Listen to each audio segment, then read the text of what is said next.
What are some hints that maybe it might be time to start considering a Chapter 7 case? Hi, my name is Scott Goldstein. I'm a bankruptcy attorney. I represent clients in New York and New Jersey, and the majority of my practice, as I said, is helping people with financial problems getting a fresh start.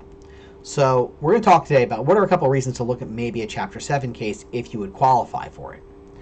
And this is in no real particular order. This is my thoughts as I scribbled them down this morning.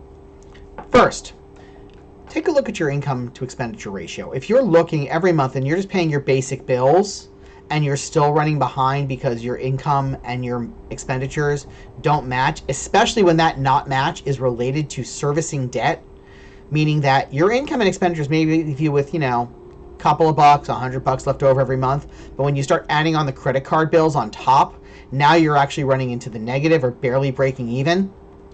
That would be a good sign that it's time to talk to someone like me, because all you're doing there is cycling debt. You're never going to get out of it.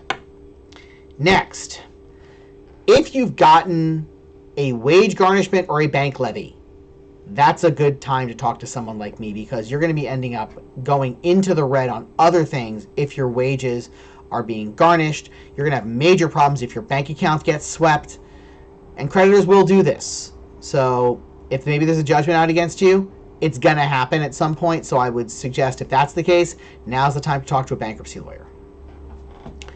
If you've been sitting there and you've got a bunch of debt, you're breaking even, kind of, sort of, almost, but you're just cycling that debt, you're not making any progress, you pay down a little bit, but then you charge a bit more, and you just keep rolling that balance and keep cycling, and you're never going to make any progress, that might be a good sign, especially if that debt is growing a little bit at a time. So maybe it's gone from maybe 10,000 last year and now you're at 15.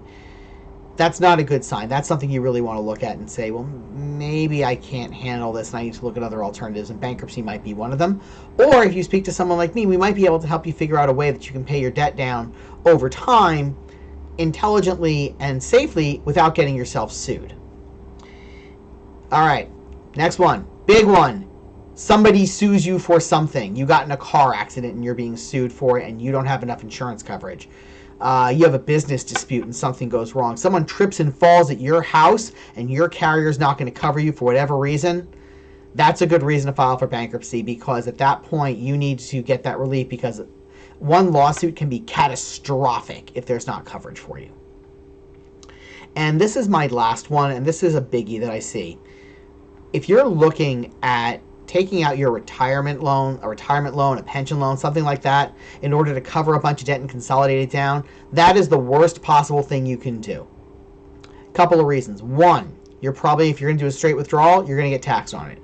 If you're doing a loan, all you're doing is trading one debt for another, and you're going to pay yourself back, but you're going to lose out on the interest you would have collected on that money that's been sitting in retirement.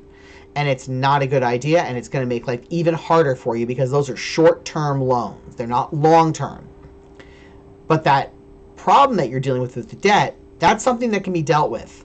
If you don't need to do that and you can get rid of it another way, I would strongly suggest speaking to someone like me. I have had client after client after client come in and say, well, we've depleted all our savings, we've depleted our retirement accounts, we have nothing left, we're here.